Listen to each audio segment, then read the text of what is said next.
So we're going to take the solenoid out. And then hopefully give it a clean.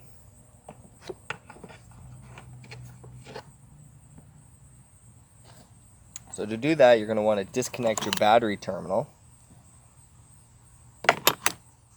Make sure all the power is off. Now you just need to take the positive off.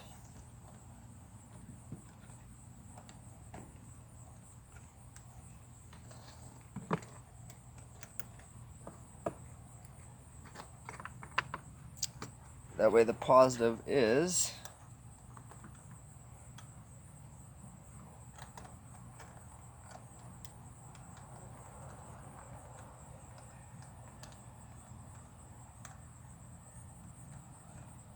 I don't want to lose my nut, so just closing that up. So that way there's no power going to the bike. I'm not going to get shocked or burnt by a random spark. Now the thing is I just want to clear something up. How I have my bike, I took the whole back fender off and stuff. You don't need to do that.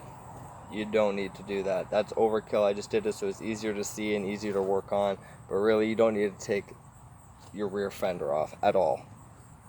And this is the same across, this is almost the same with cars. Now, the solenoid isn't the same place, but whether it's a car or truck, anything basically with a motor and a starter in it, it's all the same concept.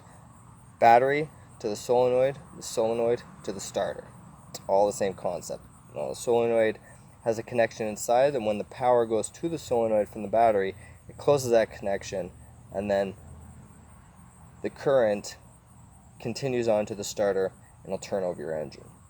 If you have a bad solenoid, it's not going to close properly, and you could hear click, click, click, click, click like it did because it's not making a full contact.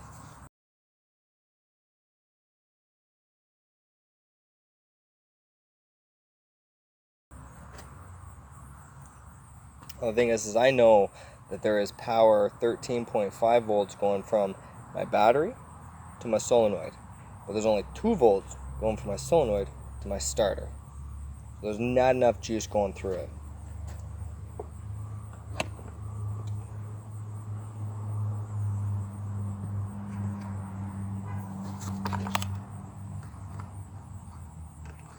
So you want to undo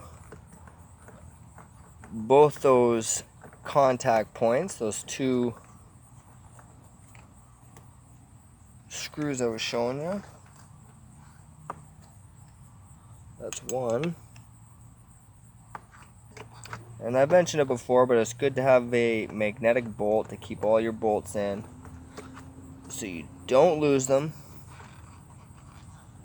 And I also have a magnetic pen that extends like about a foot, just in case I drop any screws down in the nooks and crannies. I just stick the magnet pen right down there and just pull it out. No digging.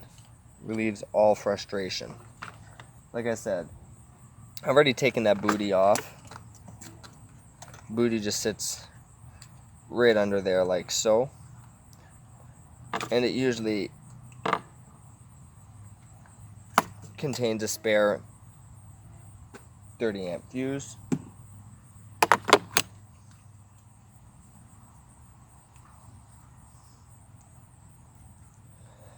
Pull these connections out, pull this red plug out. I'm going to check this fuse. I can already see this fuse is fine. I mean, it's got a little bit. But these are notorious for corroding and stuff. I don't know if you can see in there. There's a little bit of lime, a little bit of green. It does need to be cleaned up a wee bit. And hopefully when I clean it up, it'll work.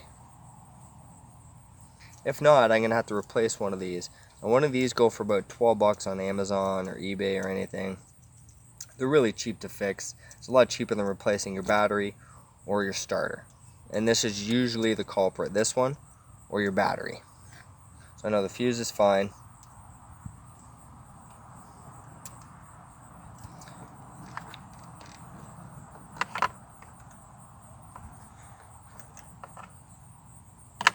I'm just checking to see if I see any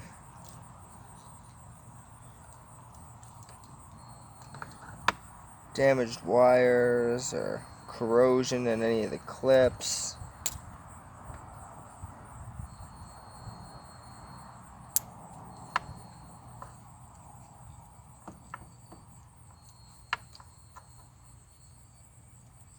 I don't. Everything seems to be looking okay. That's not corroded. I can see they're all together. All the wires are looking good. So I'm going to give this a clean.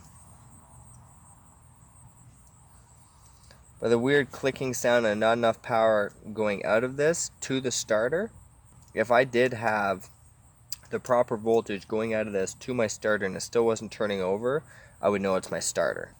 So I'm going to clean out my starter solenoid with some electrical contact cleaner, and hopefully that works. Like I said, if not, I'm going to have to order one, and then I'll reinstall it and we'll see how it goes.